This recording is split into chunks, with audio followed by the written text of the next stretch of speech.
গ্যাসের চুলায় বসানোর আগে নিচেই সুন্দরভাবে সবজিটাকে ঘষে ঘষে যদি তৈরি করে নেন আর তারপরে যদি রান্না করেন, সেই সবজির টেস্ট কিন্তু দ্বিগুণ হবে। আপনারা বিশ্বাস না হলে একবার হলেও বাড়িতে ট্রাই করে দেখতে পারেন। এটা অসাধারণ টেস্ট হয়। এটাকে বলে ঘষার সবজি। তো আমরা অনেক সময় মাংস খাই, সেই মাংসর ঝোল কিন্তু থেকে যায়, সেটা আমরা কি করি, ফেলে দিই।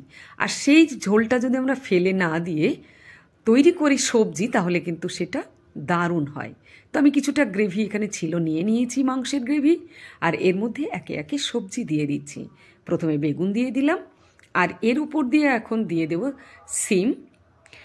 শিম দিয়ে দিলাম, আর মূলো, আর দিয়ে দিলাম আলু কুচি। এবারে পালং আমি ভালো করে ধুয়ে নিয়েছি এবং কুচি কুচি করে কেটে নিয়েছি। এবারে দিয়ে দিলাম সবজির মধ্যে। এখন একে একে মশলা এর মধ্যে অ্যাড করতে থাকবো।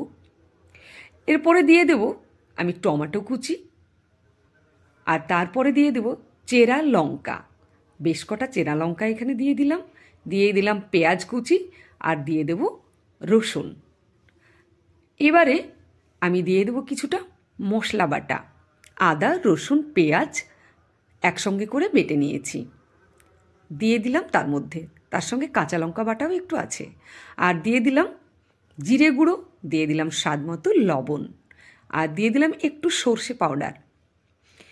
এবারে দিয়ে দেব তেল, মানে সরিষার তেল, কিছুটা সরিষার তেল এখানে অ্যাড করে দিলাম। এবার খুব ভালোভাবে এটা আমি নেড়ে চেড়ে নেব, মানে কষিয়ে নেব।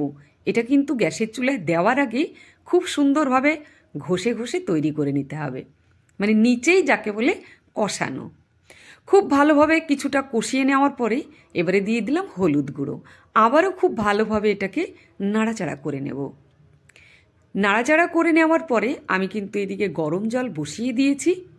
খুব ভালো করে নাড়াচাড়া করে নেওয়ার পরে গরম জল দিয়ে দেবো। আমার চ্যানেলে যারা নতুন নতুন আসবেন অবশ্যই চ্যানেলটি সাবস্ক্রাইব করবেন, ফলো করবেন। ফেসবুক প্রোফাইলে আছে ইসলিয়া বিশ্বাস নামে, ইউটিউব চ্যানেলে আছে আইবি কিচেন।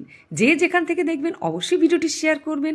এই ধরনের সবজি প্রত্যেককেই দেখার সুযোগ করে দেওয়ার জন্য শেয়ার করবেন একটু বেশি বেশি করে।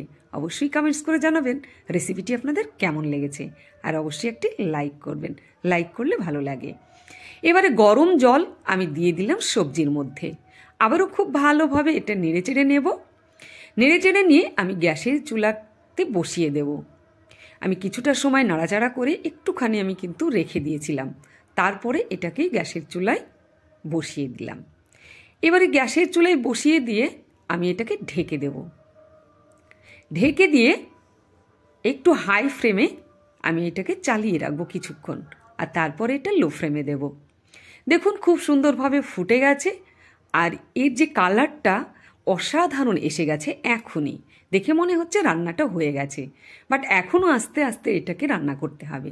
এটা যত আস্তে আস্তে রান্না করবেন এটার টেস্ট আর এটার কালার একদম দ্বিগুণ হবে। আপনারা ট্রাই করে বাড়িতে একবার হলেও দেখতে পারেন। এত সুন্দর টেস্টি সবজি মানে ভাবা যায় না। আবারও কিন্তু এটা নাড়াচাড়া করে এটা ঢেকে দিতে হবে, আর কিছুক্ষণ তৈরি করে নিতে হবে। তা আমি আবারও এটা কিছুক্ষণ তৈরি করে নিলাম, দেখতেই পাচ্ছেন। আর এটা এত সুন্দর হয়েছে মনে হচ্ছে আমি মাংসই রান্না করেছি। এবারে এটা নামিয়ে রাখবো, আর ঠান্ডা করে নেওয়ার পরে একটা বাটিতে আমি এটা ঢেলে নেব।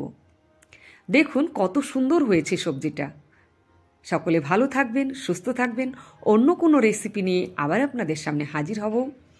আর এই রেসিপিটি আপনারা চাইলে খুব সহজেই বাড়িতে বানাতে পারেন। সকলে ভালো থাকবেন, টাটা।